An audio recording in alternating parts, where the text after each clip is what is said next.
Bonjour à tous, aujourd'hui on va se retrouver pour une nouvelle vidéo sur la correction du sujet 0 sur l'EP2. Donc c'est parti.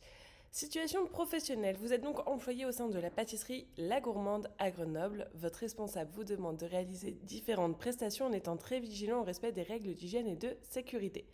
Donc la partie 1, c'est sur la préparation des activités. Vous avez donc votre bon de commande de ce que vous allez devoir préparer. Donc 1 fois 10 personnes pour des entremets opéra et 10 individuels. Donc 1 grand pour 10 personnes et 10 petits. Et 15 Paris-Brest pralinés, donc des petits évidemment. Pour réaliser cette commande, vous sélectionnerez vos matières premières et certaines techniques de travail. Donc, en numéro 1, c'est la garniture de l'entremet qui est composée d'une crème ganache. Vous devez indiquer le type de crème que vous allez utiliser en justifiant votre réponse. Donc évidemment, on va utiliser de la crème à 35% de matière grasse car elle est idéale pour le foisonnement. Elle apporte volume et légèreté et en plus elle contribue à la fixation des arômes. Voilà, du coup je l'ai rajouté 2 fois. Mais voilà pourquoi on choisit de la crème à 35%. Le rôle de la crème dans la préparation d'une ganache. Donc la ganache est une émulsion de type matière grasse dans eau. Elle permet d'épaissir la ganache et elle est un agent de liaison. Donc comme on a pu le voir en haut, elle permet une bonne liaison entre la phase aqueuse et la phase grasse sans séparation. En petit 2, donc vous devez parfumer des crèmes élaborées, donc au beurre pour l'opéra et mousseline pour le Paris-Brest. Pour revenir sur des produits plus authentiques, vous envisagez de réaliser certains arômes.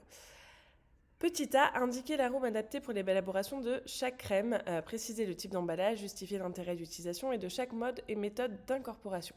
Donc pour la crème au beurre, on va prendre l'arôme café, puisque évidemment c'est un arôme café qu'on attend dans ces entremets. Le type d'emballage souvent est en bouteille, enfin c'est même obligatoire en bouteille. Justification, c'est un produit liquide qui se garde plus longtemps et on l'incorpore à la fin de la préparation.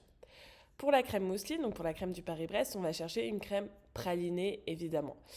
Ce praliné se conserve en seau puisque c'est un produit pâteux qui nécessite une protection contre les agressions extérieures et on l'incorpore en même temps que le beurre. Vous voyez, rien de compliqué.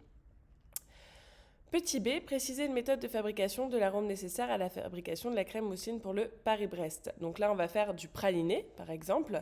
Donc pour ça, on va venir faire torréfier des fruits secs, faire un caramel, mixer les fruits secs et le caramel au robot-coupe et ajouter de l'huile si besoin. Donc là, c'est vraiment le procédé, par exemple, pour fabriquer donc le praliné. Pour la finition de vos entremets, vous réalisez un glaçage chocolat. Précisez les rôles du glaçage. Donc le glaçage apporte de la brillance et surtout il protège vos entremets, donc c'est très important. Et en plus le glaçage va apporter un plus qui sera un plus gustatif par contre qui sera plus apprécié que la pâte à glacer qui est normalement sur les opéras et qui est un petit peu moins appréciée gustativement parlant.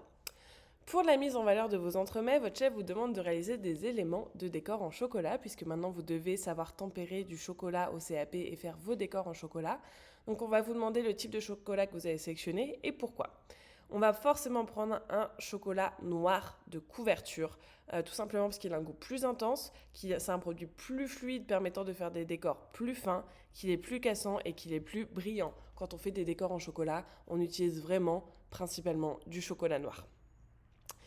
Donc ensuite, c'est compléter la courbe de température pour le tempérage du chocolat. Donc ça, vous devez le connaître.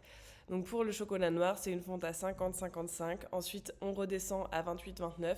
Puis on met au point entre 31 et 32. Et le stockage du chocolat se fait aux alentours des 17 degrés. Ensuite, lors de la préparation de votre pâte à choux pour le Paris-Brest, vous comparez les choux produits par différents apprentis. Donc il faut préciser si les choux obtenus sont conformes. Dans le cas contraire, il faut expliquer pourquoi il y a eu un défaut. Donc ce chou-là, évidemment, n'est pas conforme. Il n'est pas incroyable, il est tout plat. Donc vous pouvez voir, il est difforme, il a trop de sucre. Oula, il y a un problème dans ma phrase. Il a eu trop de sucre et trop de sel. Pour celui-ci, il est non conforme également. Il y a trop d'œufs dans la préparation, la pâte à choux s'étale à la cuisson, ou la température du four est trop basse également. Celui-ci non plus n'est pas conforme. On peut voir qu'il manque de cuisson, la pâte est encore humide et s'affaisse à la sortie du four, ou alors peut-être que la porte a été ouverte trop tôt et donc a fait retomber vos choux. Celui-ci, il est très bien, donc pas de souci. Celui-ci est non conforme, il manque d'œufs dans la préparation, la pâte à choux n'est pas assez hydratée, le chou craque, vous voyez, le chou est parti sur un côté.